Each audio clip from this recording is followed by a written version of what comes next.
అనుదినము దేవుని సన్నిధిలో ఆయన కృపావార్త కొరకు ఎదురు చూస్తున్న ఆత్మీయులారా, నేటి వాగ్దానంగా యోవేలు గ్రంథం 2:19 మీరు తృప్తి నొందినంతగా నేను ధాన్యమును క్రొత్త ద్రాక్షరసమును తైలమును మీకు పంపెదను.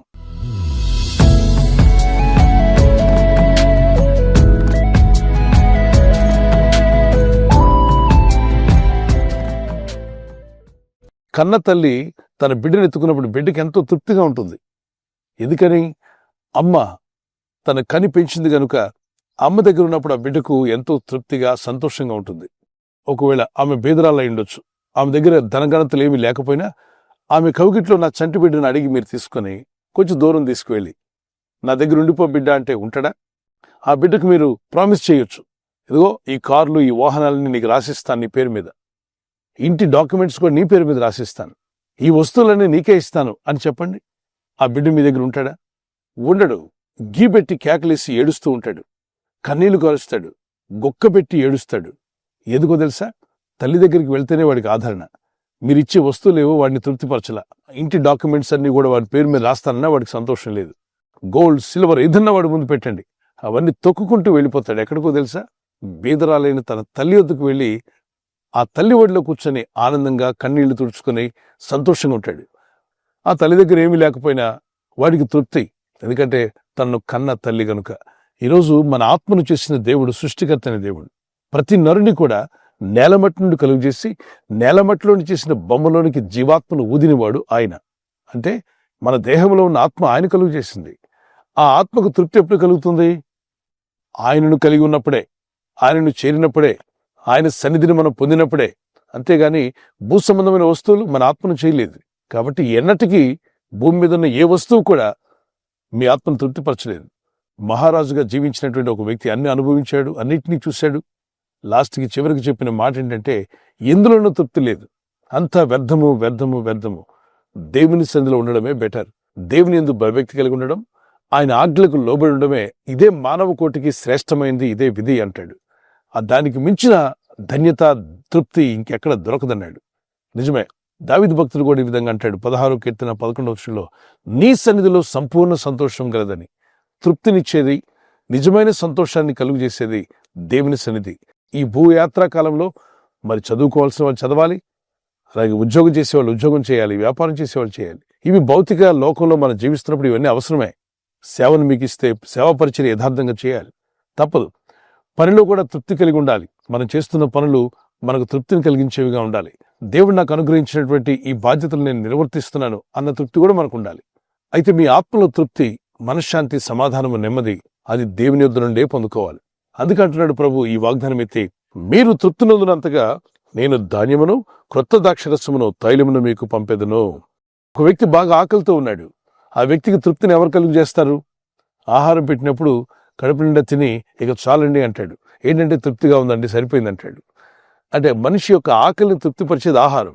అలాగే ఒక వ్యక్తి వ్యాధి రోగాలతో బలహీనత ఉన్నాడు అనుకోండి, ద్రాక్ష పళ్ళ నుండి తీసినటువంటి కొన్ని మెడిసిన్స్ ఉంటాయి, అవి ఆ వ్యక్తికి ఇచ్చినప్పుడు ఆ ఉపశమనం కలిగి ఆ వ్యక్తికి అనారోగ్యం, ఆ బాధ, నొప్పి తొలగిపోయినప్పుడు శరీరం తృప్తి పడుతుంది, ఆ నొప్పి నుండి బయటపడుతుంది. మరి తైలము దేనికి సాదృశ్యంగా ఉందంటే పరిశుద్ధాత్మ దేవుని యొక్క అభిషేకానికి సాదృశ్యంగా ఉంది. తృప్తి లేని క్రైస్తవులు అనేక మంది లోకంలో ఉన్నారు. పరిశుద్ధాత్మ అనుభవంలోకి రండి, ఆత్మ దేవుణ్ణి కలిగి ఉండండి. ఎందరైతే దేవుని ఆత్మచే నడిపింపబడుదురో వారు దేవుని కుమారులై ఉంటారు.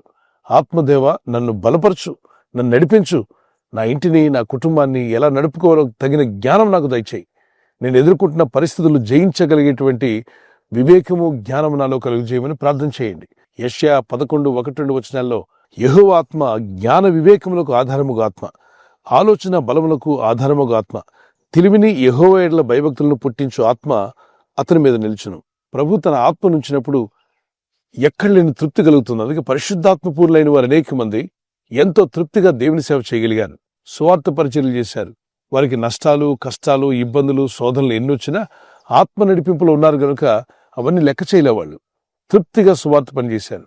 ఈరోజు ఆయన కనికరం చొప్పున, ఆయన దయ చొప్పున ఈ వాగ్దానం మీ పట్ల, మీ కుటుంబం పట్ల, మీ పిల్లల పట్ల ప్రభు నెరవేర్చునుగాక.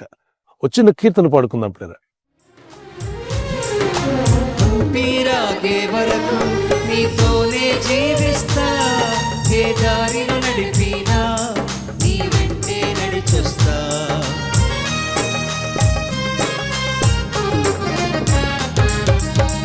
ఊపిరాగే వరకు నీతోనే జీవిస్తా. ఏ దారిలో నడిపినా నీ వెంటే నడిచొస్తా. విశ్వానికి కర్త నీవే నా గమ్యము. నీ బాటలో నడచూట నాకెంతో ఇష్టము. విశ్వానికి కర్త నీవే నా గమ్యము. నీ బాటలో నడచూట నాకెంతో ఇష్టము. నిన్ను మించిన దేవుడే లేడయ్యా. నేనుండలేనయ్యా, నే బ్రతుకలేనయ్యా. నేనుండలేనయ్యా, నే బ్రతుకలేనయ్యా. నీవే లేకుండా నేనుండలేనయ్యా. నీ తోడే లేకుండా నే బ్రతుకలేనయ్యా. నీవే లేకుండా నేనుండలేనయ్యా. నీ తోడే లేకుండా నే బ్రతుకలేనయ్యా. రాజా నీ సన్నిధిలోనే ఉంటానయ్యా. మనసారా ఆరాధిస్తూ బ్రతికేస్తానయ్యా. యేసు రాజా నీ సన్నిధిలోనే ఉంటానయ్యా. మనసారా ఆరాధిస్తూ బ్రతికేస్తానయ్యా.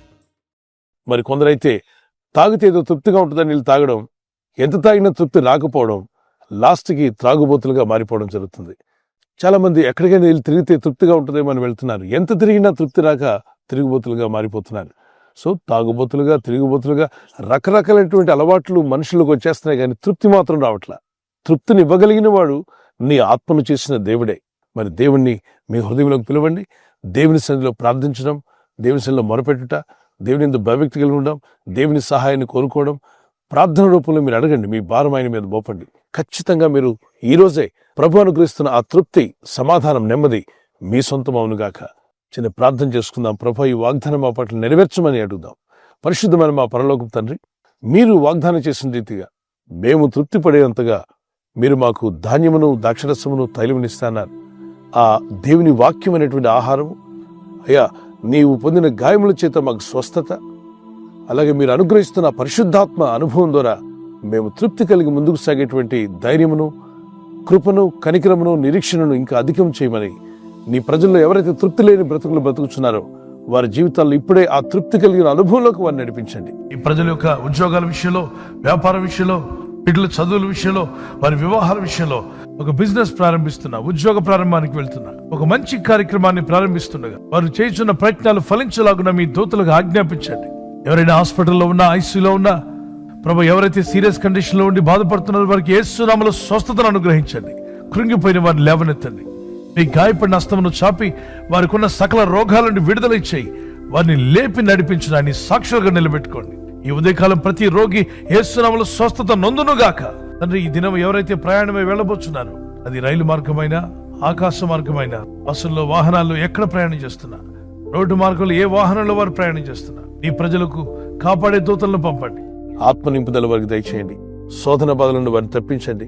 నీ ప్రేమతో వారిని నింపండి. నీ సహాయం వారికి అనుగ్రహించి నీ చిత్తంలో వారు కొనసాగలాగున మరెన్నో మేలులు పొందే విధంగా వారిని ఆస్వాదించి దీవించి వర్ధిల్ల చేయమని నజరుడైన యేసుక్రీస్తు పరిశుద్ధ నామములో అడిగి వేడుకుంటున్నాను నా పరలోకపు తండ్రి. ఆమేన్, ఆమేన్, ఆమేన్. God bless you. క్రీస్తు యేసు కృపా సమాధానాలు మీకు తోడే ఉండుగాక. ఈ వాగ్దానం విని ఊరుకోవద్దు. వాగ్దానం విన్నాక ఆమేన్ చెప్పి ఇతరులందరికీ షేర్ చేయండి, లైక్ చేయండి.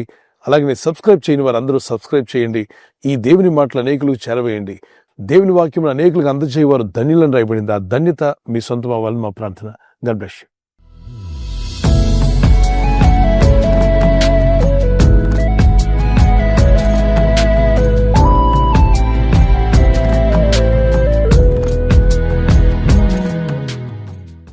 ఈ దినం బర్త్డే జరుపుకుంటున్న వారికి happy birthday to you. Many more returns of the day.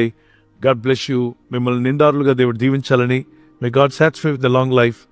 మరి దేవుడు మిమ్మల్ని ఆరోగ్యములతో దీవించి బలపరిచి సేవలు వాడుకోవాలని, మీరెక్కడున్నా దేవుని యొక్క జ్ఞానము, దేవుని యొక్క నడిపింపు మీకు ఉండాలని మా ప్రార్థన. God bless you. మీకు ఇచ్చిన వాగ్దానము యెషయా 46:4. ముదిమి వచ్చు వరకు నిన్ను ఎత్తుకున్నవాడును నేనే, తల వెంట్రుకలు నరిగే వరకు నిన్ను ఎత్తుకున్నవాడును నేనే. ముదిమి వచ్చు వరకు నేను ఎత్తుకున్నవాడును నేనే, తల వెంట్రుకలు నెరిగే వరకు నేను ఎత్తుకున్నవాడును నేనే. అంటే తల వెంట్రుకలు నెరియడం అంటే వృద్ధాప్యం. పండు వృద్ధాప్యంలో కూడా మిమ్మల్ని ఎత్తుకొని నడిపిస్తాట. తల్లి తన బిడ్డను ఎత్తుకున్నట్టుగా, కుమారుడిని ఎత్తుకొని ఆ లాలన చేసినట్టుగా, ఆదరించినట్టుగా పరలోకమందున తండ్రి మిమ్మల్ని వృద్ధాప్యంలో కూడా విడవకుండా ఎత్తుకుని ఆదరిస్తున్నాడు. Even to your old age and grey hairs I'm he who will sustain you and I will bless you అని వాగ్దానం చేశాడు దేవుడు. He will sustain us even our hair may turn into grey or in our old age. He will never leave you nor forsake you. And ఎన్నడు విడువడు ఎడబాయుడు. యెషయా 46 వచ్చిన ప్రభు కృప మీకు తోడే ఉండి నడిపించునుగాక. మ్యారేజ్ యానివర్సరీ జరుపుకునే వారికి may God bless you. We wish you all the best. Many more returns of the day. ఎన్నో యానివర్సరీ చేసుకున్న కృప, silver jubilee, golden jubilee, platinum కూడా నడుపుకునే కృప దేవుడు మీకు దయచేయాలని మీకు ప్రార్థిస్తున్నాను. మీకు వాగ్దానం 1 Samuel chapter 2 verse 9. 1 Samuel chapter 2 verse 9. తన భక్తుల పాదములు తొట్టిల్లకుండా ఆయన వారిని కాపాడు. తన భక్తుల పాదములు తొట్టిల్లకుండా ఆయన వారిని కాపాడు. He will guard the feet of his saints. ఆయన saintsగా, ఆయన బిడ్డలుగా జీవిస్తూ ఉంటే, మీ ఇంట్లో కుటుంబ ప్రార్థన కలిగి ఉంటే, మీరు కాలు తొట్టిల్లకుండా దేవుడు మిమ్మల్ని, మీ కుటుంబాన్ని కాపాడి నడిపించునుగాక. ఈ వాగ్దానం మీ పట్ల దేవుడు నెరవేర్చునుగాక. ఆమేన్.